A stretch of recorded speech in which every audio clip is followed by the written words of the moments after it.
Assalamu alaikum. I am Dr. Gazi Mohammad Zakir Hossain, Associate Professor Surgery, Vasundhara Addin Medical College, Hospital. In the following class, we shall discuss an important topics, breast and its diseases. Today, I shall discuss only the relevant surgical anatomy of the breast, which is most important for the understanding of the breast diseases. Breast, it is a Latin word derived, breast is a Latin word which means mamma or mammary. So, we call this as a mammary gland.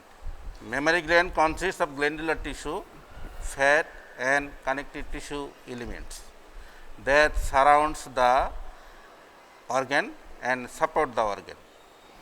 Breast present in both sexes, male and female, but it is rudimentary in male. It is also remains rudimentary for transit period up to the adulthood. Before adulthood or teenage female, it begins to develop due to female hormonal and other hormonal effect. Now, I shall discuss the anatomy. Breast is a modified suet gland. We know there are many types of glands. Breast is a modified suet gland. It is apocrine in nature. The shape of the female breast is due to fat containing within the fibrous septa and connective tissue septa. In adolescent and young adult, the breast is firm and prominent. With the age, the glandularity and fatty and fibrous element atrophies, skin become lax and breast become slack. The breast lies between the skin and pectoral fascia, to the which it is loosely attached in the anterior wall of the chest in the pectoral region. Occasionally, it is said that the breast lies in between the two layers of the pectoral fascia, superficial and deep layer of the pectoral fascia. It extends from upward downwards to second rib to sixth rib, and occasionally it may extend up to the eighth rib and above up to the clavicle, inferior border of the clavicle. Mediolaterally, it medially extends up to the lateral border of the sternum and anterior axillary line. It may be extends up to the midline of the body and up to the mid axillary line. A prolongation of the parenchymatous tissue of the breast exists in the axilla, which is known as axillary tail or axillary process or process of Spence, which runs upwards through the opening in the deep layer of the pectoral fascia, which is known as the foramen is known as foramen langur, and it blends with the fat tissue in the axilla. The glandular elements of the breast tissue composed of 15 to 20 lobules. These are the clusters of milk forming gland or acini, which empty by the ductules into the lactiferous duct. Into the lactiferous duct, this duct widen beneath the nipple and nerular, which is known as lactiferous sinus, then empties into the nipple through a orifice. The primary secretory unit of the breast is alveoli. They drain into the ductules. In resting state, they secrete watery fluid, which is believed to be reabsorbed through the wall of the large duct. The alveolar duct are lined by the single layer of epithelium. Myoepithelial cells surrounds the duct. They are the contractile elements, and it moves the secretion along the duct system. So, for the regulation or for the movement of the secretion, these myoepithelial cells are important. Breast secretory units, as I mentioned earlier, it composed of lobules which drains into the ductules. Ductules opens into the lactiferous duct, and the lactiferous duct dilates beneath the areola and the nipple, which is known as lactiferous sinus, or occasionally it is called lactiferous ampulla, and finally they opens into the nipple by 15 to 20 opening. Now, the blood supply is important for the surgical purpose.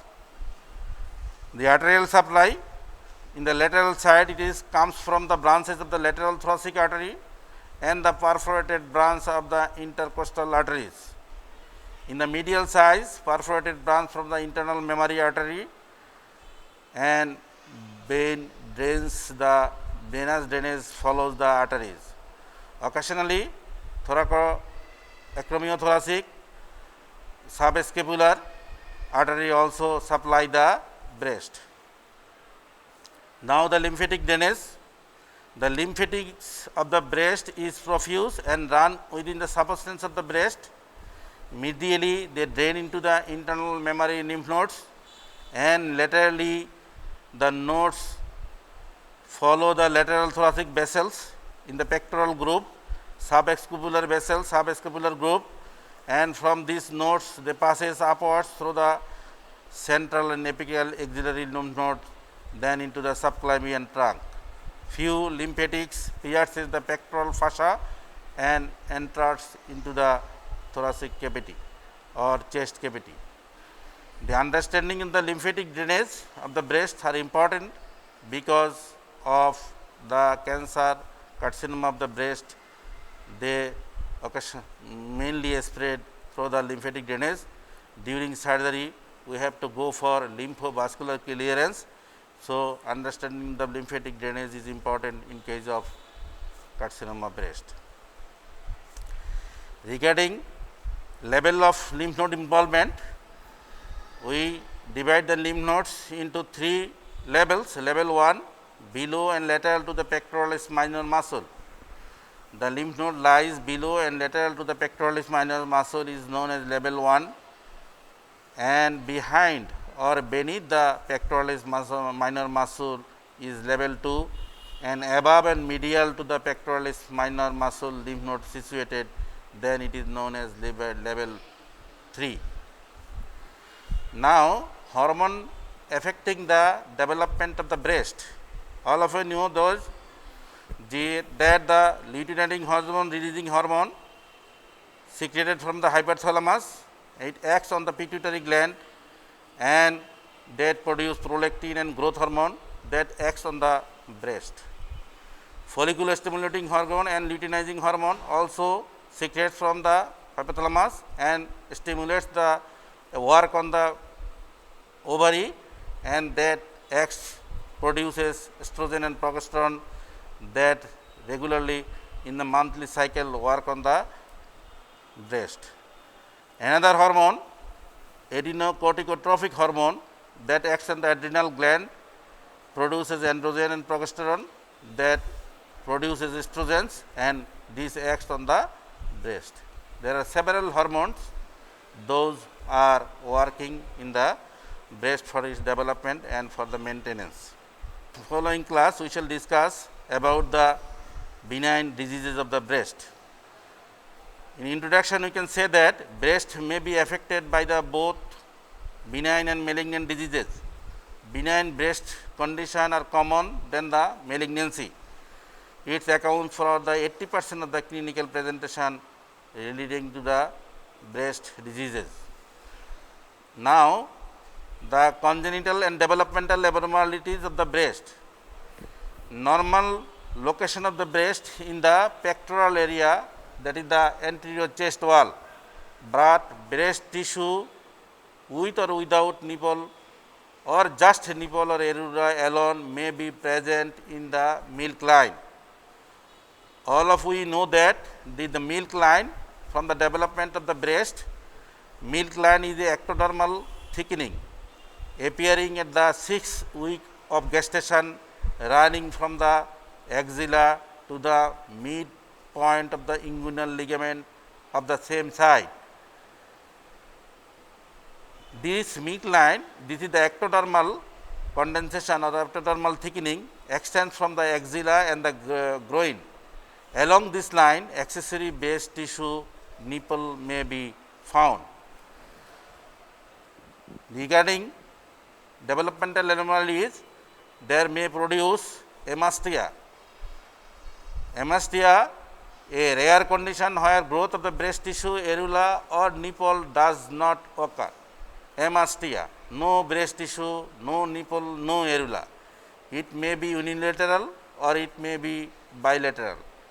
Unilateral hamastia is often associated with absence of pectoral muscle of the same side. Bilateral hamastia with the absence of both breasts is associated with 40% of the cases of multiple congenital abnormalities, including involving other parts of the baby. Hamastia, it is a complete absence of breast tissue, nipple and areola. Hemagia. Hemagia is another term which is known as where breast tissue is absent, but nipple, areola may be present. Hemagia truly result from radiation or surgery of the breast. Now, another condition, athelia. There may be absence of nipple in the one side or it may be both sides. There may be polythelia, that is the multiple nipples present in the milk line, and there may be supernumerary nipples, that is the polythelia, and breast tissue may be present along with the nipple, that is known as polymastica.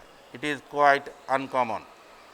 When polymastica is present in the woman, the additional breast tissue can secrete milk when the nipple is present. Now, hamastia means complete absence of the breast tissue as well as nipple and areola. This may occur unilateral or it may occur bilateral. When it occurs unilateral, it may be associated with absence of the pectoral muscle in the safe side.